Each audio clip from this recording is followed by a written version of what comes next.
welcome to SAFC Fancast, home of the what? Can you not hear me? No, I hear you fine. I have no idea why it's showing no picture for me. People can't see my wonderful facial expressions. Oh no, how sad. We It says see you, buddy. offline too, which is weird. I see it. I'm looking on the thing here. Not down below. Whatever. All right. I have no idea why, but if you're watching this in video format, for me at least, it just shows the I'm weird watching you generic on head. YouTube right now. Okay. I have no The idea whole- why the it's whole showing time. it awkwardly in the stream thing here. Man, we're off to a good. Hey, this is like SAFC last night. Off to. I mean, I'm serious. Oh, Whatever. I believe you, but we Okay. see it. Like I see all three of you. Do you see him, Rafa? I see him. That's really weird. I'll show you guys what my screen looks like later. Since we're doing introductions here, we got a stranger from the past. Royce, how are you? Oh, Royce is still not there.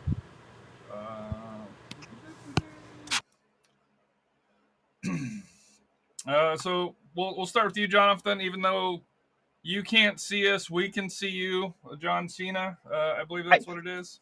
Okay, see, that's the weird thing is I see you guys. Like it shows the three pictures, and it shows you guys, and for some reason I'm just this weird random talking head. I have no idea why. Anyway, I'm doing fine. Obviously, I guess if everyone else gets to see me, great. I don't get to see my own bizarre facial expressions, so that's what really matters, honestly. I mostly just do the crazy stuff so that I can laugh at myself. So, oh well. I do see you on Facebook. Okay, well, as long as it's showing up on that end, but it's just really weird. Brian Jose Aguilar. Hello, everyone. Hello, Rafa. Atletico Madrid 5-2. 5. Real Madrid 2. Without blaming the refs. Just a couple of defensive mistakes. I will say this though. I talked to Rafa Friday. I think it was Friday night, and I was like, "Hey, who does Real Madrid play? He's like Atletico." And I was like, "Oh, that should be easy." He's like, "No, these are never easy." And sure enough, for that here, Royce, are you back? Kinda, a little bit.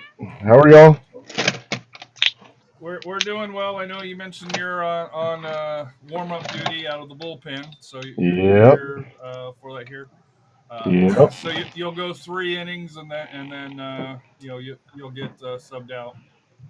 Hey, the flamethrowers. When you throw as hard as you can, you don't got the full 9 innings. But I'm here for a little bit. Here for a little bit. So Gabriel, how are you? So we'll start with you, Royce. Because injury report, I think the only thing is Luke Hawkinson was fit again. It was. Oh, hold on, let me switch the screen here. And then let me add Royce to this here. It's kind of same as it's been. Paderas, Canali, Lavaca, and Barone. However, I have a feeling after this week's game that there'll be some new additions to that list. Mm-hmm. In that the injury list is actually going to be probably more in game with Nelson Flores Blanco going out. He went out. Blanco went out in the 7th minute, right at the start, and then.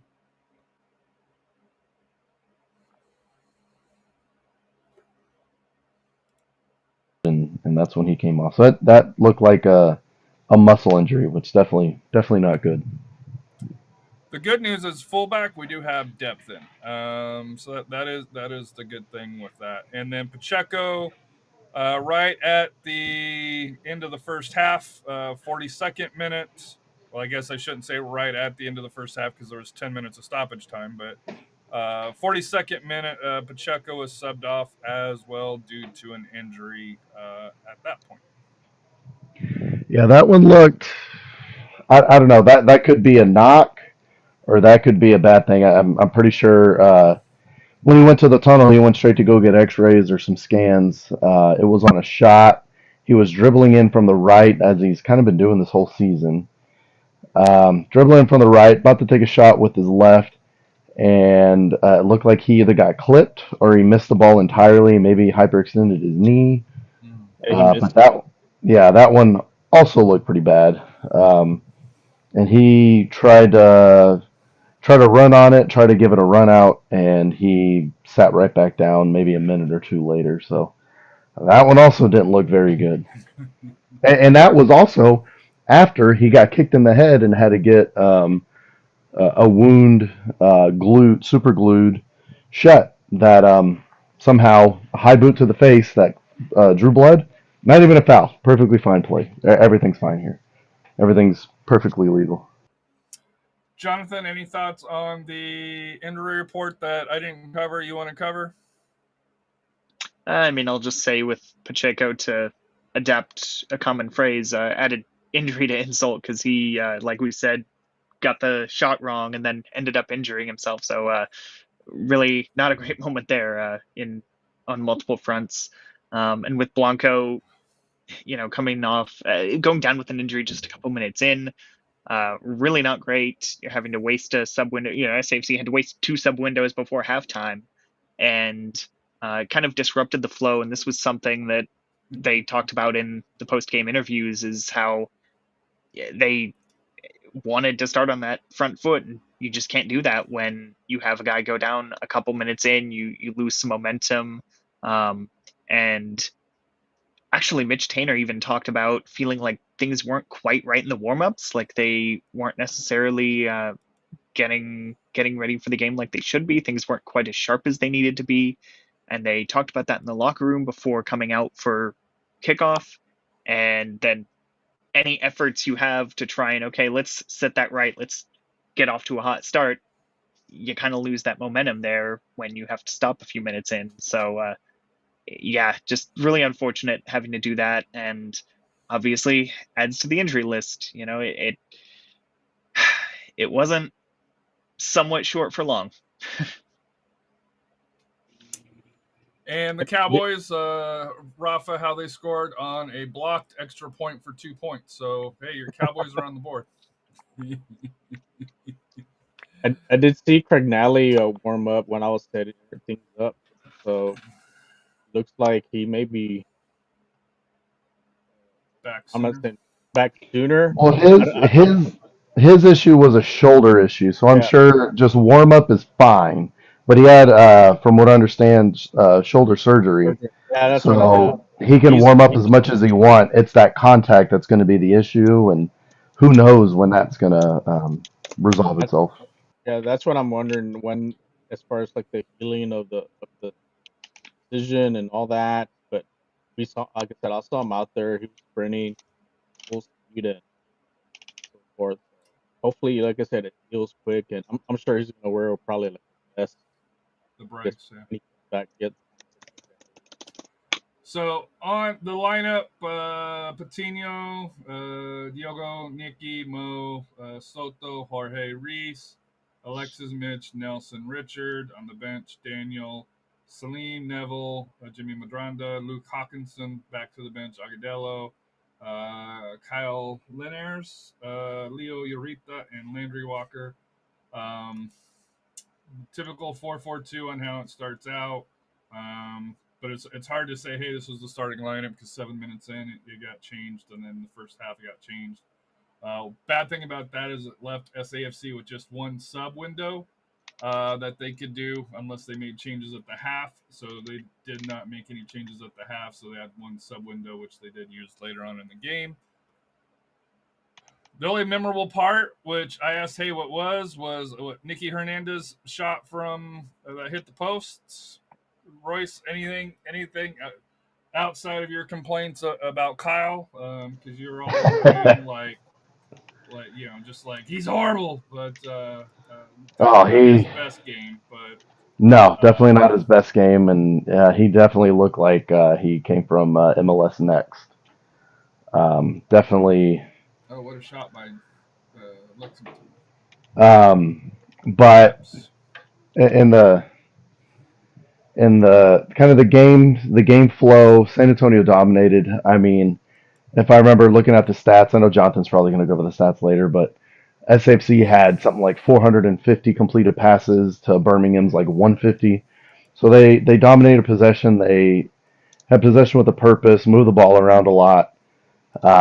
Birmingham really just sat back very, very deep and very, very compact and didn't really let anything through, to the point where San Antonio, Jonathan, correct me if I'm wrong, I believe they had 14 shots.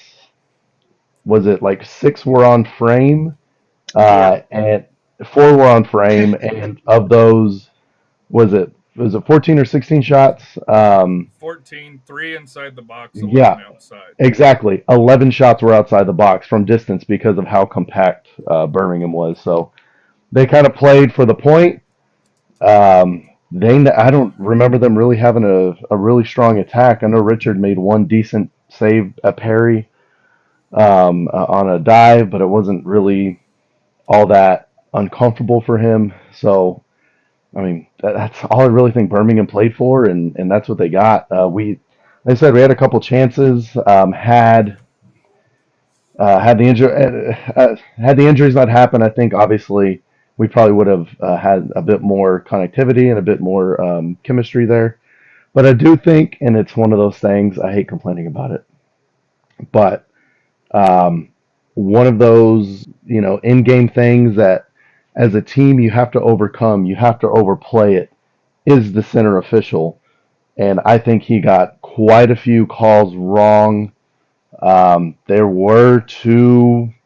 There was a handball that they even replayed on the scoreboard that happened in the box in the south goal. Believe it was obviously in the first half. That should have been a penalty for SAFC, and then in the second half, Patino takes a two-handed shove during kind of a corner kick kerfuffle.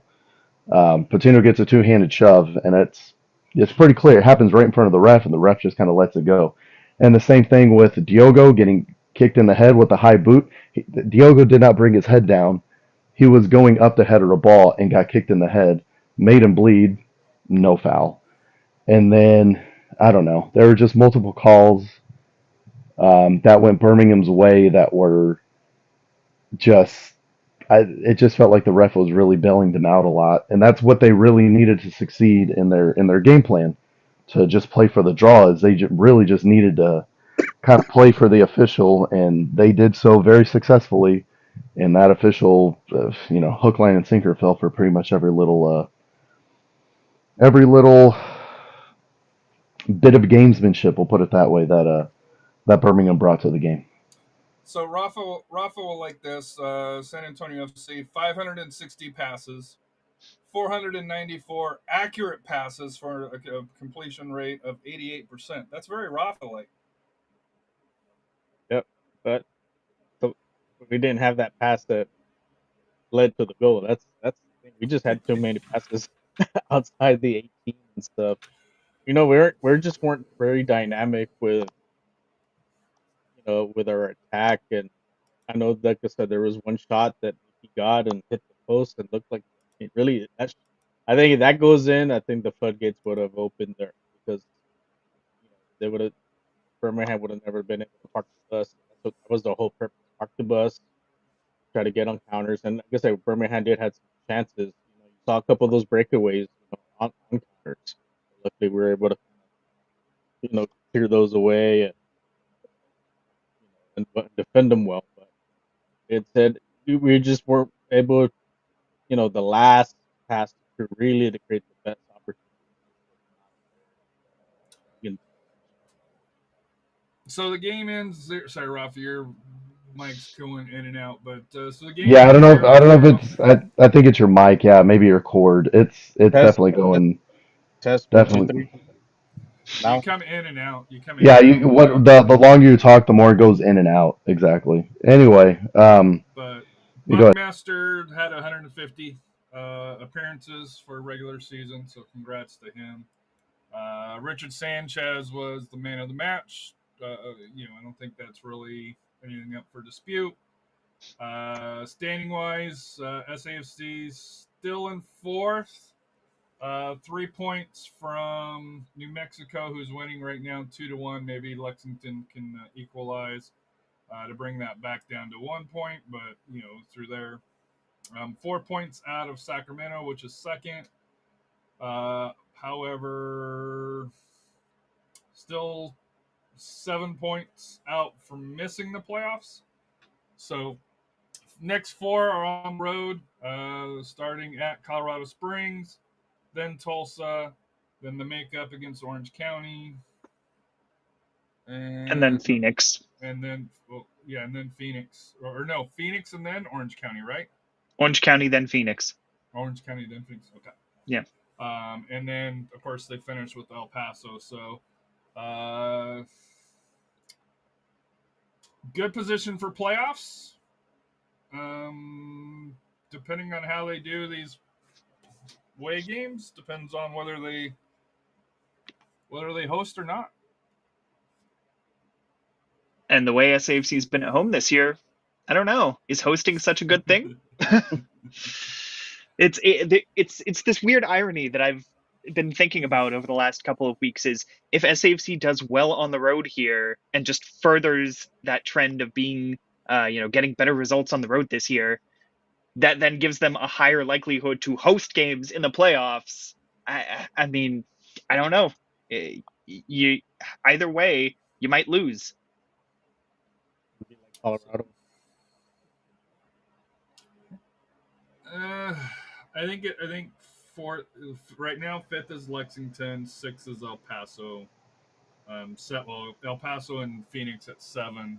Both have 33 points. So Phoenix has drew 5 in a row, although they fell behind Oakland 3-0, but did grab an equalizer. Although there was a quote from their coach that makes things interesting in Phoenix here if I'm in that locker room along those lines here. But I don't know. Any final comments you got, Royce, on the match, or any final comments that you have? Because I know your 10 minutes is up. I'm all right for now. No, just with the gameplay, it was a lot of start and stop, and like I said, the ref really did. His calling of the game really did help Birmingham in their game state, which was stay compact, stay tight, and just try to play for the draw. There was and with the injuries, there were a lot of really tough fouls that SAFC took that didn't get called fouls. So you just had it's just one of those weird games. The atmosphere in the stadium it never got electric and never got to any sort of boiling point. The biggest moment of the match, most exciting moment of the match was definitely the shot off the post.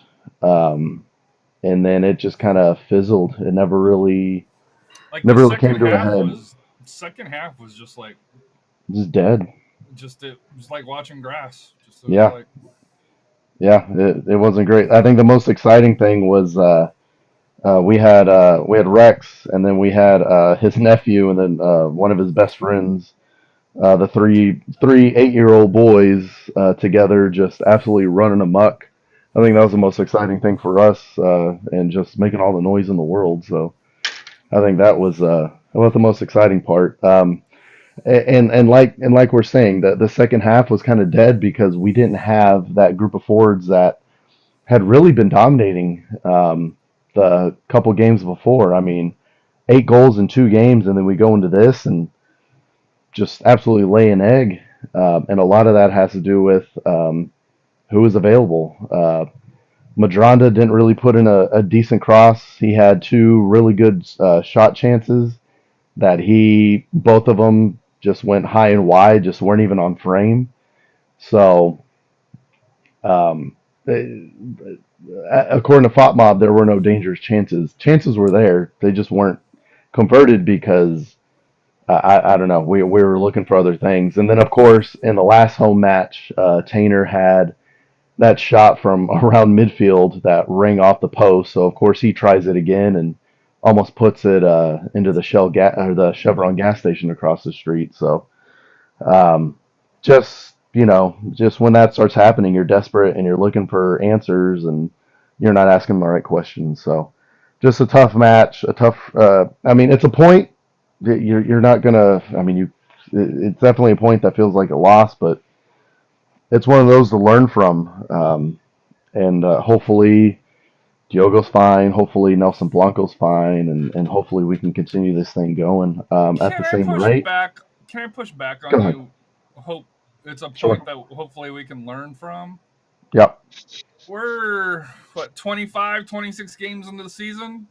Okay. This Okay. isn't the first time. Hold on.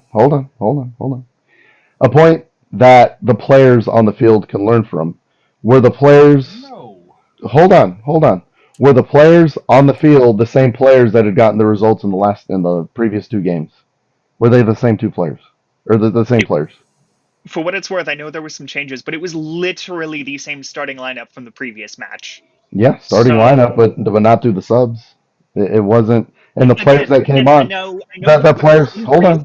pretty much the exact same lineup, Royce. But the players that came on, they didn't. It's like in baseball. You have WAR, wins above replacement players, and the players that came off because of injury, the players that replaced the players that came off with injury had a much lower WAR than the players that were on the field, and hopefully those players that replaced them got some time to be on the field to try to learn something, some game film to look at, hey, you kept turning to the left and going back toward your goal on a through ball that should have gone forward two or three times in a row that gave the defense the ball away. I'm definitely not talking about a new kid that we signed halfway through the season. Three times he's on the left by himself, and Madronda was looking for him to make a run forward to attack their right back, and instead he would curl like he was doing an out route, like he's a wide receiver doing an out route, and the ball just went right to the right back. That happened three times, and that's when I turned to Harry and I was like, I'm done. So it's just one of those things. Know what you're trying to do. You're not trying to just hold possession there and then pass it back. He's trying to get you in a channel to go attack and use your speed. That's what I mean by learn the lesson, because there were a lot of plays that should have been something that fizzled, especially in the second half. I just think it's dropped points. It's just like, and I predict. Well, I didn't predict it, but I gave a warning on the last one that this is a game that they should win. But historically, SanAntonio drops these points. And before the match, Harry told me, I think this feels like a game that they drop. And I told him, this feels like an RGV game, doesn't it? Yeah, it does. And for what it's worth, Yamosa said before the match, these are a couple times, particularly he said, these bottom teams in the East, they've dropped points against earlier this season. So Miami. they're aware of Miami. Exactly. Miami. What are we doing? Yes, okay, yes, you've said it enough. I had another point, and now you threw me off of it. But I guess just it's too late in the season for excuses and for, they'll learn from this. There are 5 matches left. I reach about the midpoint of the season is when I start shoving aside this, this is something we'll learn from. It's stuff you hear earlier in the season. The results aren't there, but we're creating good chances. Stuff like this. The performances are positive.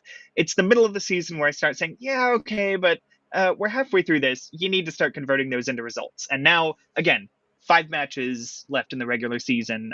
You can't be learning too many lessons now. You need to be solidifying what you're doing. And SAFC was in a position where they could have kept doing that. You had 2 wins on the bounce, and we've seen a couple times this year. They built momentum. They run 3-4 wins together.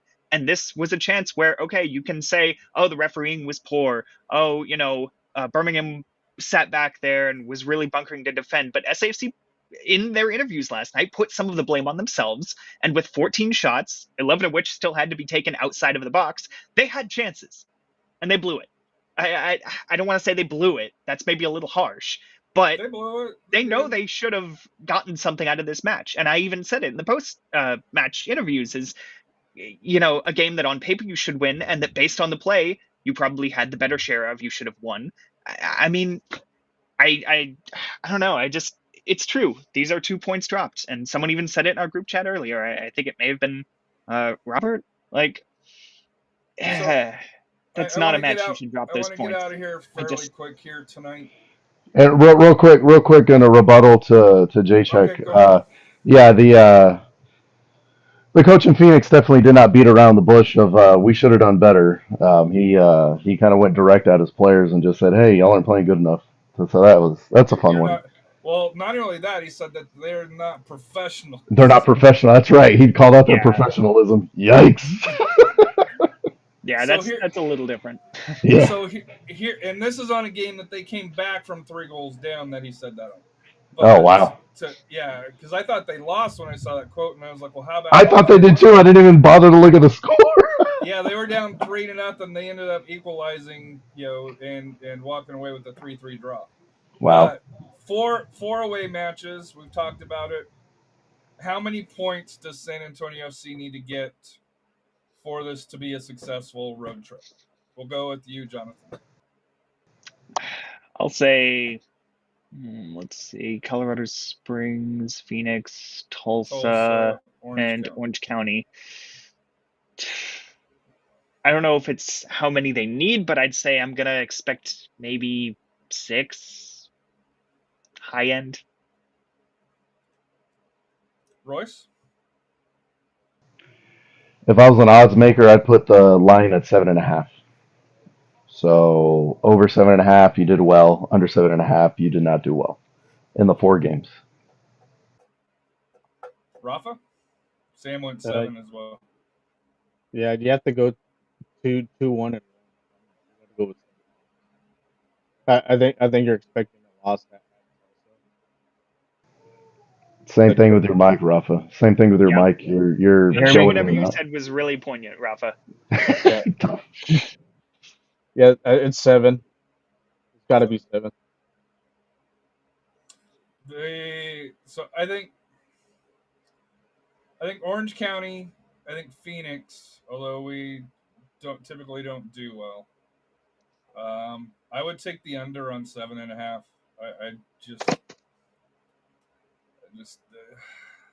I just don't know on how much that they have. Final thoughts. I know you have mentioned other news, team news on Reno, Texoma possibly moving, Atletico Dallas. Yeah, it was a busy weekend. USL-ish news wise, but not. So they had announcements, but not really anything concrete on those, with the exception of the Atletico Dallas Garland deal falls apart. But that's. I mean, there was the email that came out from info@texomafc.com saying, new soccer team coming to Collin County, and it's like, wait, why is this coming from Texoma? That's a little sketchy. So there's always news. We're getting to the funny season of USL. Final thoughts. We'll start with Broken Mike, Rafa. Missed opportunity here. Get 3 points. That's what it is. Like I said, they have to at least win 2. They got to go at least 2-1. That's the idea. We got to get the win at Orange County. We know we've had Colorado's number, so those are the 2 games you have to win. Maybe we get lucky, get a 3rd win against Phoenix since they're falling apart. And then, best case scenario is get a draw at Tulsa. Royce? My final thought is we definitely need to figure out something with Rafa's mic. That is tough, man. I don't know. I don't know if it's your cable or really what's happening. I'm ordering a new one, so I'm doing that. Okay. I'm I'm poking fun, but at the same rate, like we definitely want to hear your analysis. It just yeah, it's just like when you say a word or two, it comes in clear, but the longer you talk, the more it just kind of it. I hope it's not my ears and my selective hearing, but It is not. yeah, okay. The longer you talk, the more it goes out. My final thought is congrats to former SAFC player Tani Oluwaseyi for his first goal in La Liga um, for Villarreal against Sevilla, one of the European giants. They won what, the Europa Cup 5 of the last 10 years. So incredible to watch, incredible to see him kind of just his meteoric rise from SAFC in 2023 to Minnesota United to what happened with Coach Connor Tough. is, can we get a sign language person in the bottom corner? Damn. You didn't have to do that, Coach Kano. Uh, Anyway, congrats, Tanny. It's Tanny time, and it's Tanny time apparently in La Liga, and I believe Villarreal's in Champions League as well. So it's also Tanny time in the Champions League from SAFC in 2023 to Minnesota United 2024, and then in 2025 in the Champions League at Villarreal. Insane. So awesome. Love to see it. Jay Check. Final thoughts. Again, 5 matches left in the regular season. You kind of want to start building some momentum. They'd started to, and I asked, I think it was Nicky Hernandez last night, how much does this disrupt the momentum? And he was like, oh, I think we can pick up right where we left off, but I don't know. We'll see. Um, I don't think the performance was necessarily bad, but yet again, you're looking at finishing some of these chances. And they had also talked about we need to maybe move the ball around a little more to pull a packed defense like that apart more. That's why they end up having to take all those shots from outside. So it's the time of the season when you need to figure out the solutions to these problems and solidify that. 4 matches on the road, just SAFC and themselves. No pressures of playing at home, which maybe sometimes have been a hindrance this year. So we'll see how they perform. So my final thought, I got two of them. One, it's that time of year where high school teams, boys and girls, maybe submitting out fundraising opportunities for the season. I know Coach Kano. If you know him, he's a good coach. He's with Canyon this year. If you do want to kind of help support the Canyon Cougarettes, I believe is what it is. Please reach out to him or the 50/50 podcast, and he'll be able to kind of give you the link to be able to do that. He's a good friend of the show and does a great job of supporting high school soccer, not only as a teacher, coach, but also in the fellow podcast frame here with Rafa for that here. So number one. Number two,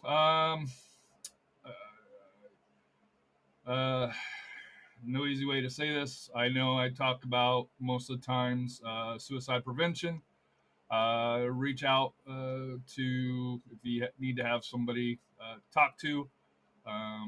Unfortunately, this week, one of my cousins, who was like a brother to me, a veteran from the Gulf War, basically said enough was enough with his body breaking down and just with the mental demons he had, and ended up taking his life. So I know I'm going to see if I can try to get a show on veteran suicide for here, so it won't be soccer related, but we'll be more focusing on that topic for that here. But if you do need to talk, and like I said here, whether it's me, Jonathan, Royce, Rafa, Coach Kano, anybody through here, Robert, the guys on any of the podcasts that you listen to here within San Antonio, Chris Leha with MCS, Sith, with his wrestling stuff.